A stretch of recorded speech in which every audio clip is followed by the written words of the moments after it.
अस्सलाम वालेकुम प्यारे बच्चों, उम्मीद है कि आप खैर आफियत से होंगे। जैसा कि आप जानते हैं कि हम नज़्म मुनाजात पढ़ रहे थे और हमने ये नज़्म मुकम्मल कर ली है। और आज जो है हम इस नज़्म के हवाले से देखते हैं कि यहाँ जो मश्क दी गई है उसको हम पढ़ते हैं। तो आप अपनी किताब लें और सफ़ा नंबर 9 देखें। यहाँ पे सबसे पहले जो यहाँ पे दिया गया है ज़रा खिलखिलाई, यानी कि आपकी हंसी के लिए, आपको हंसाने के लिए उन्होंने एक पैराग्राफ लिखा है। यहाँ पे एक इबारत लिखी गई है, तो इसे हम पहले पढ़ते हैं। एक ठेले वाला आवाज लगाते हुए जा रहा था, अक्ल ले लो अक्ल। एक आदमी ने रोकते हुए पूछा, क्या बेचते हो? ठेले वाला बोला, अक्ल। अच्छा, 20 रुपए की दे दो। ठेले वाले ने उसके हाथ में पुड़िया थमा दी। कह रहे कि एक ठेले वाला जो है कि आवाज लगाए जा रहा था कि अक्ल ले लो अक्ल ले लो, और एक आदमी ने उसको रोक लिया और पूछा कि आप क्या बेच रहे हो? तो उसने कहा, मैं अक्ल बेचता हूँ। तो उस आदमी ने उससे कहा कि मुझे 20 रुपए की चाहिए। तो ठेले वाले ने उसके हाथ में एक छोटी सी पुड़िया थमा दी। आदमी पुड़िया खोल कर सफूफ चखते हुए बोला, सफूफ यानी कि पिसी हुई चीज, यानी कि चीनी वगैरह कुछ पिसी हुई थी वहां पे। ये क्या 20 रुपए की इतनी थोड़ी सी चीनी? ठेले वाला बोला, देखा चखते ही आ गई ना अक्ल। यानी कि ठेले वाले ने से कहा कि अभी जो मैंने आपको थोड़ी सी चीनी दे दी और इसे चखते ही आपका दिमाग जो है कि जाग उठा, और आपने मुझसे ये पूछा कि इतनी थोड़ी सी चीनी आपने मुझे 20 रुपए में दी, तो इसका मतलब आपकी अकल आपको मिल गई, यानी कि जाग गई आपकी अकल। तो चलें, यहाँ पे मश्क है तहरीरी ज़बानी क़ुव्वत मुशाहिदा पर मबनी, यानी कि यहाँ पे जो ये है आपको ये लिखने भी हैं सवालात के जवाबात, जो कि अगर आपने नज़्म अच्छे से पढ़ी होगी, मैंने आपसे शुरू में ही कहा था कि आप खुद से भी इस नज़्म का मुशाहिदा करें, और जो सुर्ख रंग से अल्फाज लिखे गए हैं, अल्फाज उनके माना लिखेंगे आप, उनको सही तलफ़ुज़ के साथ अदा करना है। तो मैं उम्मीद करती हूँ कि आपने इस नज़्म को जो है कि अच्छे से पढ़ा होगा, और जो यहाँ पे अब सवालात के जवाबात हैं वो आप खुद से भी हल कर सकते हैं। यहाँ पे पहला, यहाँ पे जो है मुख्तसर जवाबात लिखी, यानी कि आपको ज़्यादा डिटेल में नहीं जाना, आपको जो है कि मुख्तसर जवाब देना है इसका। दुआ किससे मांगनी चाहिए, ये आपको मालूम है। शायर अल्लाह से कौन सी दौलत मांगता है? शायर अपने वतन को किस चीज़ से मुनव्वर करना चाहता है? सवाल नंबर 4, अजान में किस की बड़ाई का ऐलान किया जाता है? हमारे कदम किस तरफ उठने चाहिए? नज़म में अंधेरे गार से क्या मुराद है? तो सवाल यहाँ पे है, तफसीलन जवाबात लिखिए। उसमें पहला सवाल है, अल्लाह की कुदरत और खूबसूरती किस किस चीज़ से जाहिर होती है? नज़्म देखकर तरतीब से लिखिए। आपने खुद से लिखना है कि नज़्म में कहाँ कहाँ पे अल्लाह की कुदरत और खूबसूरती की तारीफ, जो जिन चीज़ों की तारीफ की गई है जिसमें अल्लाह ताला की खूबसूरती और कुदरत साफ साफ नज़र आती है, इस नज़्म के हवाले से आपको वो चीज़ें चुन के उनको तरतीब से लिखना है। मुनाजात में शायर अल्लाह से किस किस हाजत की रवा करने की इल्तिजा करता है? तरतीब से लिखिए। क्यों कौन कौन से हाजात अल्लाह ताला से इसमें शायर गुलशन खताई मांग रहे हैं अल्लाह ताला से, तो वो उन चीज़ों को भी आपने तरतीब दे के उनको लिखना है। तो चलें आगे बढ़ते हैं। अमली कवायद, अब आपने देखना है यहाँ पे सफ़ा नंबर जो 10 है वहाँ पे क्या लिखा गया है। आपके सबक में एक मुरक्कब लफ्ज़ बेसहारा आया है। सबसे पहले आपको पता होना चाहिए कि मुरक्कब हम किसे कहते हैं। मुरक्कब जो होता है वो दो लफ्ज़ का, यानी कि दो अल्फाज से बना हुआ एक लफ्ज़ होता है, जिसको कि हम फिर एक ही लफ्ज़ कहते हैं, लेकिन उसमें बेसिकली दो लफ्ज़ से वो एक लफ्ज़ बना होता है। तो आपको कैसे, जैसे सहारा लफ्ज़ है, लेकिन जब हमने इसके आगे बे लगाया तो ये बन गया बेसहारा, लेकिन हम इसको खाली लफ्ज़ नहीं कहेंगे, हम इसको कहेंगे मुरक्कब लफ्ज़, क्योंकि इसमें दो अल्फाज हैं। जो दो अल्फाज बेस और सहारा से बना है। आपने यहाँ पे देखा कि मुरक्कब लफ्ज़ जो है बेस सहारा, इसमें दो अल्फाज हैं, एक बे और दूसरा सहारा। इसमें बे का साबिका मौजूद है। इसमें क्या है, जो पहले में जो सहारा से पहले जो बे लगा है इसको हम साबिका कहते हैं, यानी कि प्रीफिक्स, हम इसको साबिका कहते हैं। और इसमें साबिका लगा है, सहारा के आगे बे लगा है, तो बे जो है वो है साबिका। अब आप जेल में दिए गए अल्फाज के सामने बे का लाहिका लगाकर आखिर में दिए गए अल्फाज से चुनकर इनके माने भी लिखिए। अब आपने भी बे लगाना है इसके, तो आप खुद से देखें।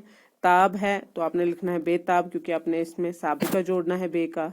चारा बेचारा, हाल बेहाल, हद बेहद, नमक बेनमक, हिम्मत बेहिम्मत, वकूफ बेवकूफ, आस बेआस, बाग बेबाक, जा बेजा, काहिल।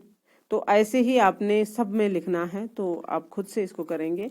अब है नीचे दिए हुए अल्फाज की जिद सबक में तलाश करके लिखिए। इन अल्फाज जो यहाँ पे दिए गए हैं तो इनकी आपने जिद देखनी है नज़्म मुनाजात में। तो वहाँ से आप जब उन अशार का मुशाहिदा करेंगे, उनको पढ़ेंगे, तो आपको वहाँ से इसकी जो मीनिंग है वो आपको मिलेगी। तो नंबर 1 है यहाँ पे अंधेरा। अंधेरा यानी कि उजाला, जहलत आलिम। तारीख यहाँ पे तारीख यानी कि अंधेरा, यहाँ पे रोशनी आएगा, नफरत मोहब्बत। ऐसे ही आपने खुद से इसको वहाँ पे देखना है। जेल में दिए गए अशार को मुकम्मल कीजिए। अब यहाँ पे जो अशार हैं, डैश डैश उजालों से मुनव्वर हो हमारे देश का आंगन, जो बेघर हैं उन्हें भी घर अता कर अपनी रहमत से, डैश डैश यहाँ पे इनायत से तू अपनी दे सहारा बेसहारों को।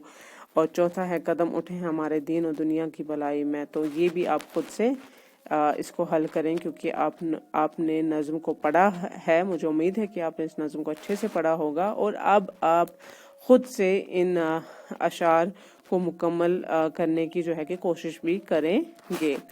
तो चलें, यहाँ पे अब याद रखने के लिए चंद बातें यहाँ पे लिखी गई हैं सफ़ा नंबर 11 पे। जो नज़्म अल्लाह ताला की तारीफ़ या इल्तिजा के लिए लिखी जाए, यहाँ पे असल में लिखी जाए है, इसको हम सना या मुनाजात कहते हैं। यानी कि जो नज़्म हम जानते हैं कि जिसमें रदीफ, काफिया और मिसरा, शायर वगैरह ये चीज़ें होती हैं, उसको हम नज़्म कहते हैं। तो नज़्म का एक मौजू होता है, उसी मौजू के तहत पूरी नज़्म जो है वो कलम बंद की जाती है और नज़्म लिखने वाला जो होता है उसे हम शायर कहते हैं। जो अल्लाह ताला की तारीफ़ और तारीफ़ करके और फिर आजिज़ी से जब हम दुआ मांगते हैं जिस नज़्म में, उसको हम क्या कहते हैं? मुनाजात। तो अब है दूसरा, जो नज़्म रसूल अल्लाह सल्लल्लाहु अलैहि वसल्लम की तारीफ़ में लिखी जाए उसको नात कहते हैं। और जो हम नबी पाक सल्लल्लाहु अलैहि वसल्लम की तारीफ़ में जो नज़्म लिखते हैं उसे हम नात शरीफ कहते हैं। जो नज़्म किसी वली खुदा की तारीफ़ में लिखी जाए उसको हम मुनकबत कहते हैं।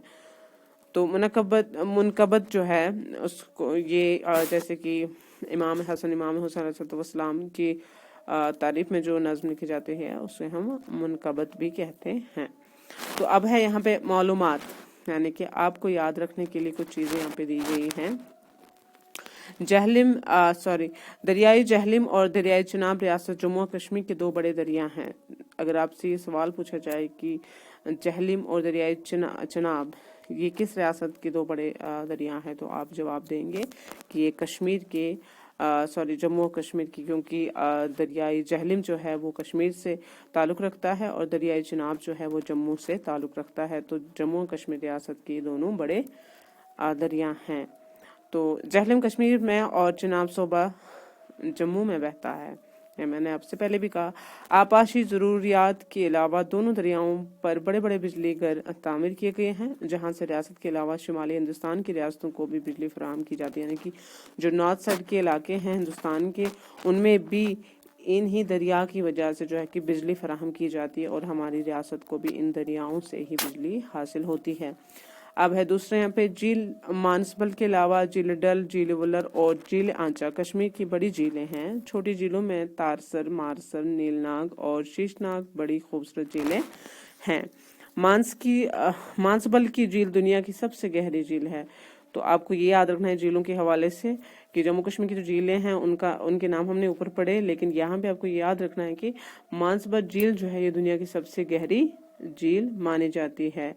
झील वुलर जो है ये बराज़म एशिया की सबसे बड़ी लेकिन मीठी पानी की झील, यानी कि झील वुलर जो है बराज़म एशिया में जितने भी ममालिक हैं उन ममालिक में से ये झील सबसे बड़ी झील है जो कि मीठे पानी की झील है।